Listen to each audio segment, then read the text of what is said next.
Welcome, Queen. There's a difference in being composed versus disappearing in the room. And often, as high capacity women, we are taught that restraint equals respect. However, today, I'm here to show you how that belief is not true and just may be causing people to silently overlook you. If you've ever felt as though you showed up calm, measured, thoughtful to conversations, and yet you were still unseen, stay with me because this isn't about talking more. This is about understanding how presence actually works. So I get it. You want others to know that you are a great listener. And so you listen to others and what they have to say so that you don't show up in a selfish way.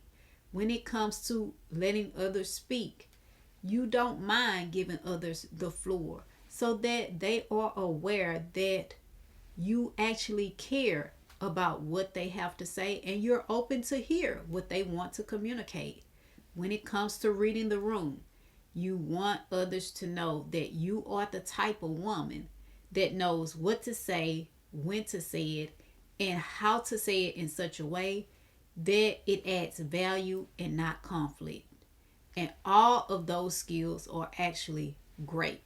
They're powerful until they quietly train people to see you as safe and not central to the conversation.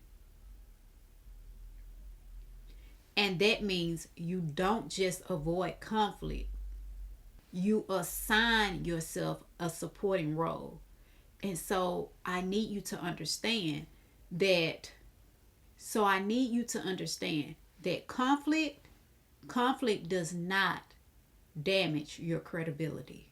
Being invisible does. Because conflict in its simplest form is just two or more people rather, who disagree. So what I'm saying here is that silence, it can be thoughtful when it's used to give others the space to share. But when you never initiate sharing your thoughts with others, that shows them that you are support and not the lead, because that doesn't show them leadership. Because those who lead initiate. Just think about an organization. There is someone sitting in the highest seat of authority and they are making decisions. And then they cast their decisions, their vision down to everyone else. And everyone else in the organization has a supporting role to support carrying out what that leader wants and sees for that organization, even though they may not like it. So, as supporters, they simply follow the vision set forth by the leader who set the vision. So, both leading and supporting are necessary. And still, I want you to recognize that when you never lead, when you never initiate conversation, then over time, and it may happen slowly, but still over time, you are consulted and not considered. And this is why confidence alone is not enough. And I want you to know that I get it. I understand what it's like to walk in spaces and be the only. In fact, there were times where I walked into spaces and I was the only black woman in the room. And I instantly found myself thinking, what is the safest way for me to show up here? And here's what I learned. Respect does not require you to reduce yourself. Being calm doesn't mean quiet. And composure does not mean containment. Because respect is about refining your presence, not withholding it. So while staying quiet can feel safe, When you consistently choose restraint to belong, you unknowingly choose to practice self rejection. And not because you lack confidence, but because you were taught that respect requires containment. So speak earlier and set direction by sharing what you think, what you believe, and what you feel in a way that aligns with what you value and adds value to the conversation. Because if you choose to stay quiet in the name of safety or feeling safe, then what you don't have is safety. What you actually have is conditional safety, because you can't experience real acceptance when you're the one who is shrinking first.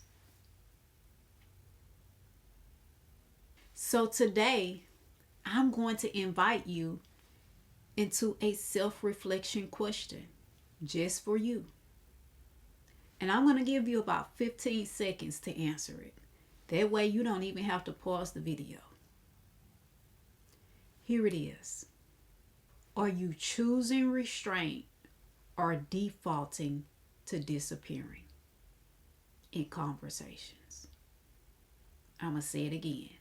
Are you choosing restraint or defaulting in conversations? I actually have my timer. So go ahead and take a moment and answer that question.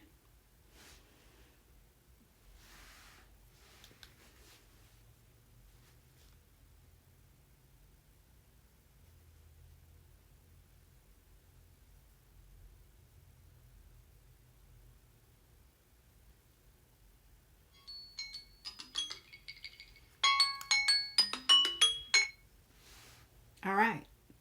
So now I know it wasn't a lot of time.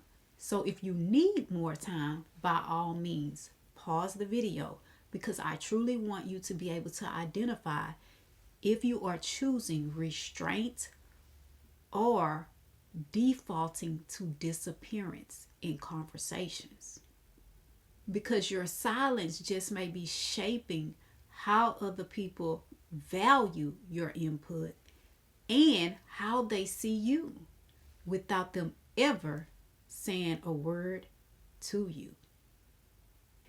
Because every moment doesn't have to be filled with talking to be powerful. And yet, when you speak, it can absolutely be powerful, especially when you have conversations with clarity and intentionality. And that's why I want you to think about this. Eagles do not soar high because somebody hyped them up. Eagles soar high because their wings are built for altitude. And like the eagle, you too, queen, are built to soar high. So today, enter your next conversation earlier and name direction before you have every single detail. Because you don't need permission to take up space. You just need intention. And the woman who speaks with intentionality shows the room what respect looks like. As always, I'm Coach Sam, telling you that 24 hours doesn't seem long, but in 24 hours, you can change your life. So go ahead and do something life-changing now.